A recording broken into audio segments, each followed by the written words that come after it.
back to back to several generations, or I mean, you can go back as long as you want. So the same way, the world languages, every single language has also a genealogy. Every language can be traced back. It has a parent, and it has a great grandparent. It has a great grandparent, and you can track back to a single language. So I'm going to explain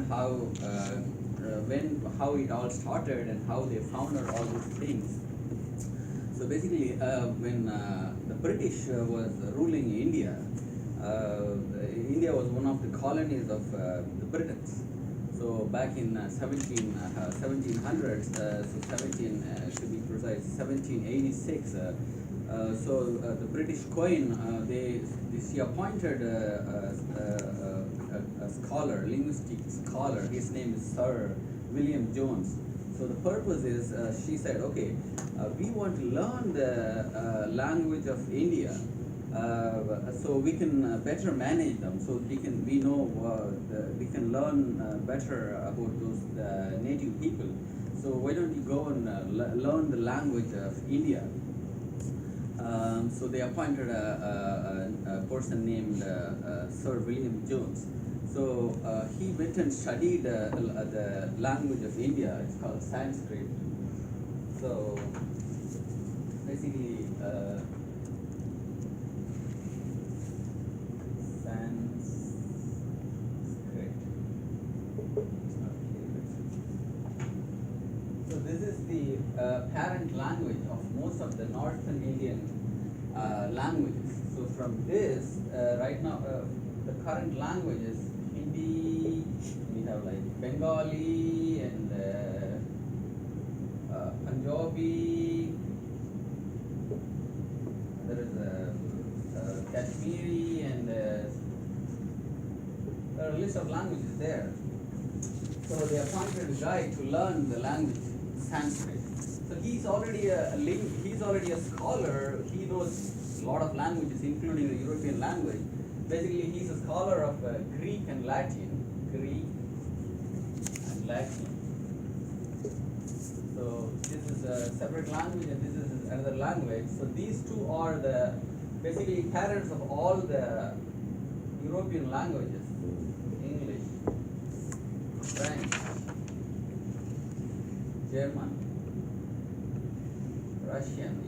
Like all the European languages: Russian, Italian, and Portuguese. You name it, all the. So these two languages basically they evolved. This is the parent of all these languages. So they appointed this guy called Sir William Jones to learn the Sanskrit language also.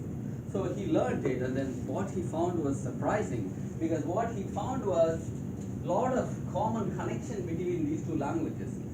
There's common vocabulary, common grammar, common verbs and stuff.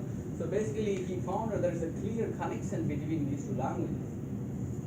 So that's when he found out, oh man, so basically these two languages originated from a common, it should have originated from a common language, common place. Otherwise, it cannot be by coincidence. There is a huge vocabulary, I'm going to explain in detail we're going to take some examples. So there's a huge vocabulary in common. So he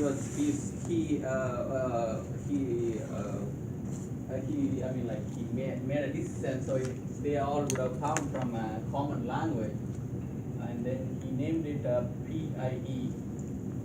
So it's called a Proto-Indo-European. So basically, what his conclusion was, so all this, the speakers of all these languages were living in some common place, thousands of years ago. So they also know the place. It's called Anatolia. So it's called Anatolia. It is in the central part of Russia. Actually, it's Turkey. It's a place called Turkey. So they found out. So all the speakers of these languages were about 6,500 years ago. They were living in this place, Anatolia, about 6,500 years ago. So they all started from there, and then they eventually a part of them moved here to Europe, and part of them moved to northern India. So and then they did further studies, and more they stayed. They learned more things. So this is one language family, Indo-European. It's called Indo-European language family.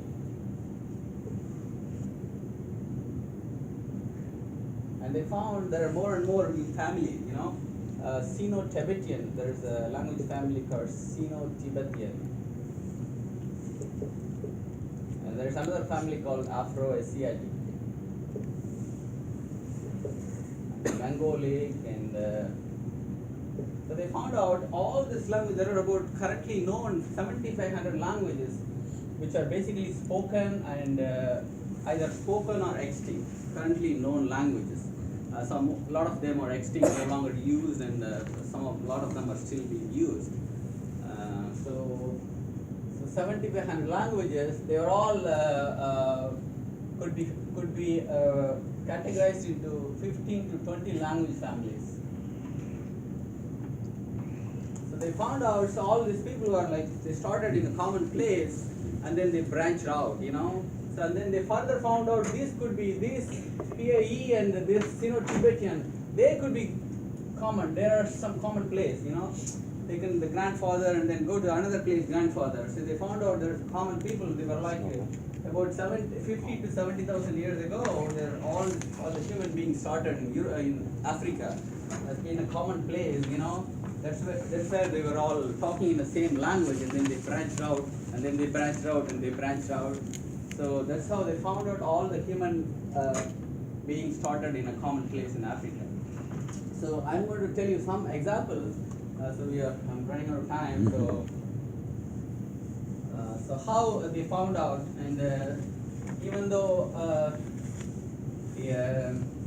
English, and I'm going to take some examples from English and Hindi. So even though they are like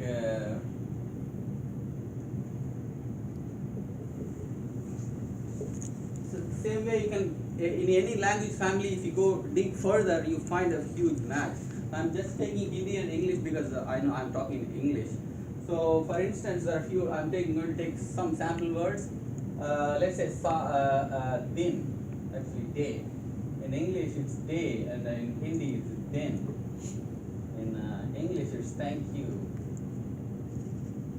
and in Hindi it's then you what. English is name, in Hindi it's noun, and English is sun, it's called Suraj, and I have a list of other things.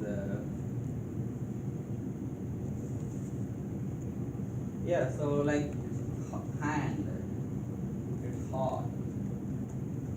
So there are so many things, in common. So they found out. So these are all, even though they are thousands of years apart, they still